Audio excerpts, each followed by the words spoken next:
Yes, nkwaniza ku Fad TV ugina kusaba subscribing nga tompere video no kaleki. Bagita Fad TV ugimba ni updates sezina vali mbana amawuli agatambula mu ggwanga lya Uganda kosa ne bweru wali ngenda kusaba subscribing nga to commenting sigala ngo jikumire ku bagita Fad TV ugimba tumire ka bali kate Saudi Arabia n'abali mu ggwanga lya America ntimbagala nyo embe bazo kubanga mujje kumirako abali mu ggwanga lya Abu Dhabi mu ggwanga lya Bahrain mu ggwanga lya Oman mmwe bali kubanga mujje kumirako amawuli mbanago buli sawa buli kade ngenda kusaba subscribing ate olaikinge video no batumideko piti Aisha nkutumideko ko Salman mwala ali mu ggwanga lya Iraq ekibuga bakita Baghdad wali mu Iraq bali kubanga oje kumirako mbagala nnyo era mbebazo kubanga mujje kumirako mbagala nnyo era mbebazo kubanga mujagala bagita Fad TV uji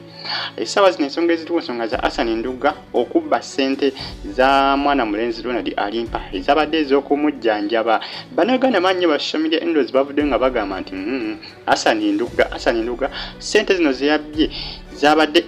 akadde kamu mu emitwalo 8 batanze kubanga babitambuza ku mukoto ogwa news opera wabula ekisinga okuneewuunyisa n'okubanga kintabula Hassan Nduuga yatandika kubanga basonda sente zino ez'okujjanjaba abalwadde bano naye ate sawa zino ate abooluganda lwa Ronald Alimpa batanze kubanga bamwefulira olw'ensonga nti gundi musajja mukulu Hassan Nduuga niye yavuddeyo ng'abaataakinga ng'abalumba ng'agamba nti basuse nnyo okweyagaliza kusana okuba nti beddiza sente kugamba buli omu alumiriza munne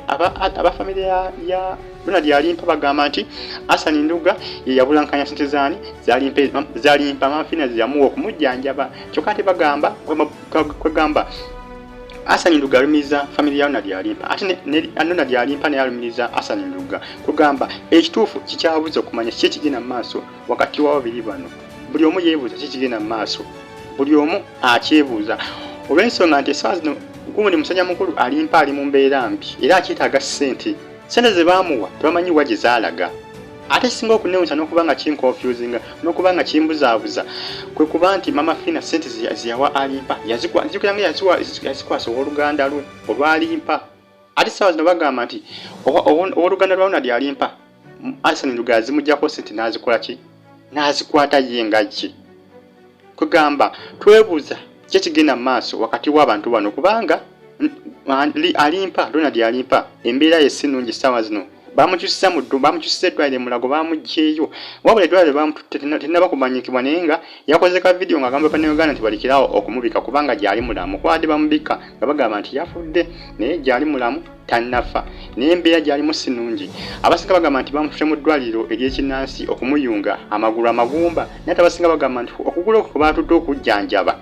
kwagwawo nnyo emmotoka yakufootoola nnyo kwagwawo nnyo amagumba sibira nti gayinza okuba nga gayunga bannayuganda basinga bo nga bo bwe bagamba nga wamanyi social media buli omu awa endowooza ye naye nga Hassan Nduuga bongedde okuba nga bamulumba bafamile ya Alimpa baagala biteekamu poliisi Hassan Nduuga bamusibe bamulumiza okuba nti yabbye sente eza Ronald Alimpa ezabadde ez'okumujjanjaba sadiza wali ewa mu ddwaliro ekkulu ery'emulago gye badde balina okuba nga bamujjanjabira mama Fina ziyawaani